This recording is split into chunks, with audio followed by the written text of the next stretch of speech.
मी तुमचा लाडका अमोल येटे. तर आपल्या आजच्या मिनी व्लॉग मध्ये सर्वांचं स्वागत आहे. मी जरा अक्षयकडे वस्तीला चाललेलो. आपलं उगं थोडंसं काम होतं, त्यामुळेच अक्षयला घेऊन आता मंगळवेढ्याला चाललोय बघा. त्याचं पण थोडं रानातलं काम असल्यामुळे जरा उशीरच झाला बघा आम्हाला जायला. मग तिथनं सरळ पंपावरती आलो. धन्नत तेल वगैरे टाकून घेऊया म्हणलं आणि बघू शकताय किती गर्दी आहे. मग आमचा नंबर आल्यावर आम्ही पण पेट्रोल टाकून घेतलो. आज भावानं तुम्ही बघू शकताय अक्षयचा लुक कसला वाहन दिसायलाय. तिथनं सरळ निघालो बघा एकदम फास्टात मध्ये. मंगळवेढ्याला अर्जंट काम म्हणजे नेमकं वडिलाचं डॉक्युमेंट नेऊन द्यायचं होतं. ते दिल्यानंतर लगेच आम्ही माघारी फिरलो. वाटेत जात असताना मला म्हशी दिसल्या बघा. बघा कसल्या आहेत त्या. त्यांचे शिंग बघू शकता तुम्ही कसल्या लांबत आहे ते. त्यांना घाबरून आम्ही मुलकाच लांबनं चाललोय भावानो. काय सांगायचं. भालवाडी फाट्यावर आलो. म्हणलं आता घरी जाताना काय तर बेत करायला लागतंय म्हणून जरा बोकडाच मटण घेतलो बघा 1 किलो बरं. ते घेऊन आता सरळ घरी चाललोय.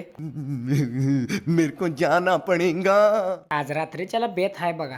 गावात आल्यावर एजेच्या दुकानात बसूया म्हणलं. अक्षय पण थांबला होता, संध्याकाळी जातो म्हणलेला. मग त्यामुळे दुकानात बसलो. ह्यानं रील बघण्यात जरा व्यस्त होता आणि त्यात एक अक्षय आज लय पाणी प्यालता. पानकुंबडी आणि सारखं पाणीच प्यायला.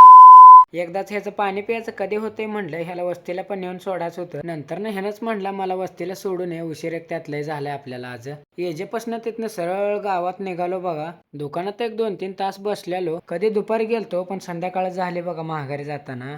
आणि त्यात ही रोड असला. त्याला घरी सोडून मी माघारी जाणारच होतो. तेवढ्यात त्याने ह्याच्या भाच्याला घेऊन आला. म्हटलं जरा बसूया थोडा वेळ.